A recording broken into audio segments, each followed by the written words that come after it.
Wu Sao employs either your palm or edge of the hand to block. Upon completion, your hand is in a prayer-like position in front of your chest. Wu Sao is the rear guard hand position employed when an opponent's punch penetrates your forward defenses.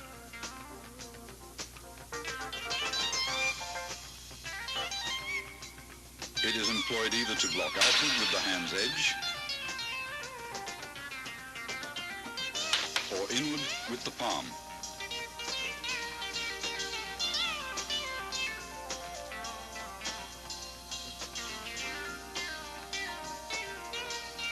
Fok Sao employs the inside of your wrist to block.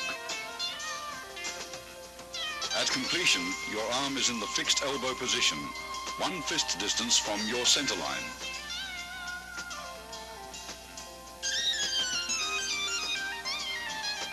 Fok Sao is important in sticking hands practice.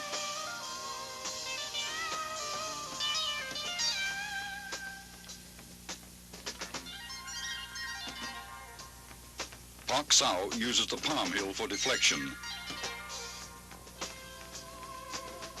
By utilizing the wrist's snapping action.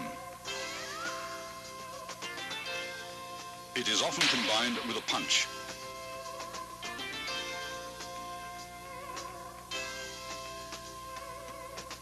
Jum Sao is an oblique downward chopping motion that employs the hand edge or forearm to block. Upon completion, the arm is in the fixed elbow position. The arm motion is slight, since the elbows stay close to the center line. Its effectiveness lies in body shifting.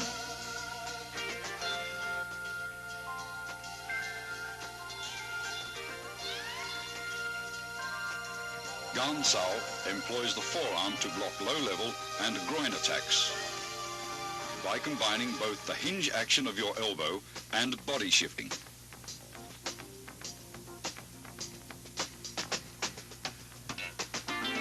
It is usually used to block kicks.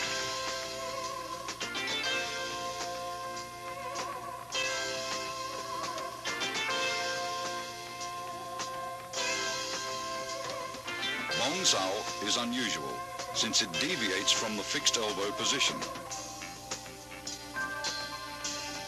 It is performed by a rolling motion of the forearm, which is the blocking surface.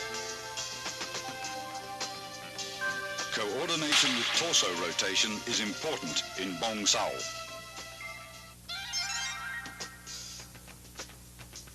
Wing Chun kicks, used for either harassment or closing the fighting gap, always supplement the hands with fast and low direct strikes to the groin, knees or shins. The front heel kick is delivered straight from the ground with a slight snapping action in the knee. Kick direct, but never higher than the midsection. A cross stomp kick uses the sole of the foot to break the opponent's balance, allowing for follow-up hand strikes.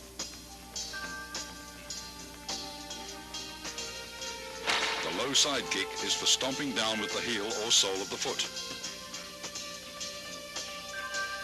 Master Wong employs a side kick to his opponent's inner thigh as a harassment.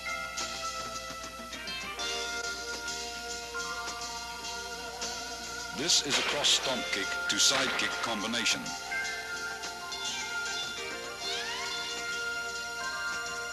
As the opponent evades the stomp kick, Master Wong follows up with a side kick to the midsection.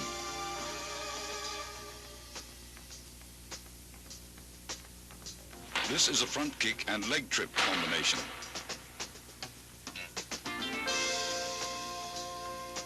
After his front kick is blocked, Master Wong follows the blocking force and uses his leg to trip the opponent.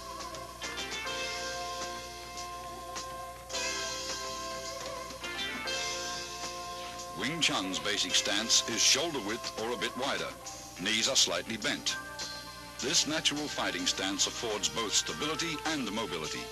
You should be coiled, ready to burst into an attacking or retreating opponent. Advances and withdrawals are performed by a short shuffling motion of the feet, somewhat like the Western fencing shuffle, where you remain in the same stance throughout.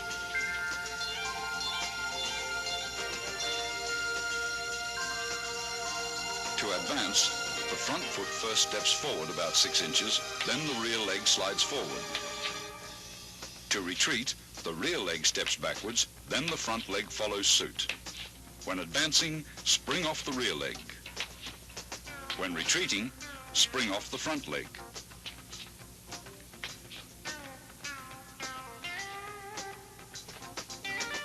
Circle stepping differs from the shuffle in that you actually alternate between left and right stances.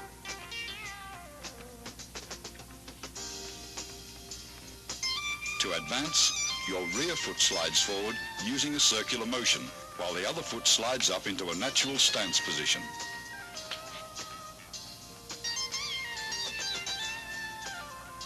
Circle stepping is used for cutting off or pressing an opponent who has great mobility.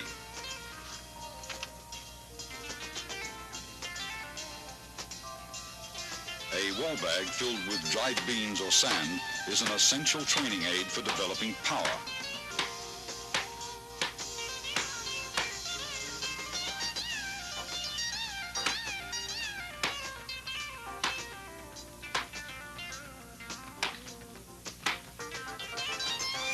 Striking with the fist or palms gives one a feeling of penetration and toughens the skin and bones. Train slowly and gradually.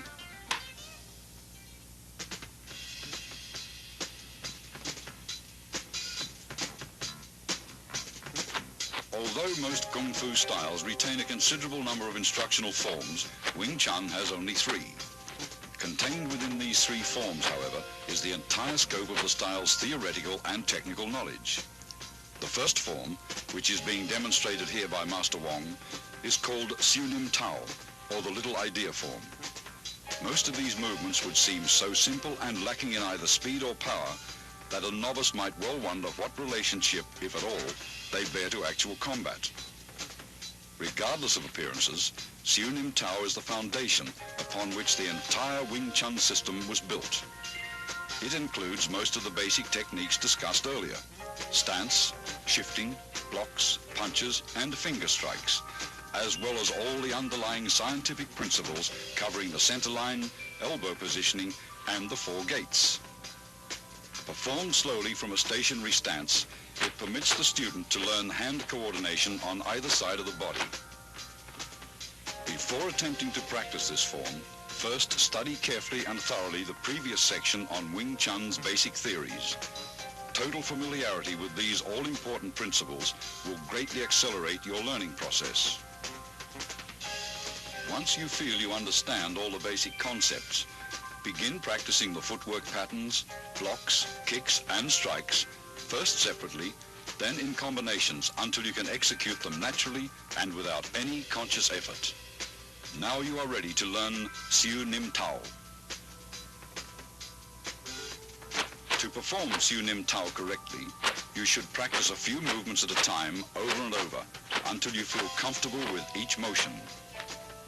Continue on to the next set of movements only when you've absorbed completely the movements of the previous set. After having learned all the movements and in order to test your ability, try to run through the entire form in unison with Master Wong. If you succeed in accomplishing this without any hesitations or stops, proceed to the following sections on form applications. Remember, when practicing techniques with a partner, be careful not to injure him or her. Always exercise control. Once you've mastered the basic theories, basic techniques, Siu Nim Tao and its applications, you're ready to advance to the next stage, or Chi Sao.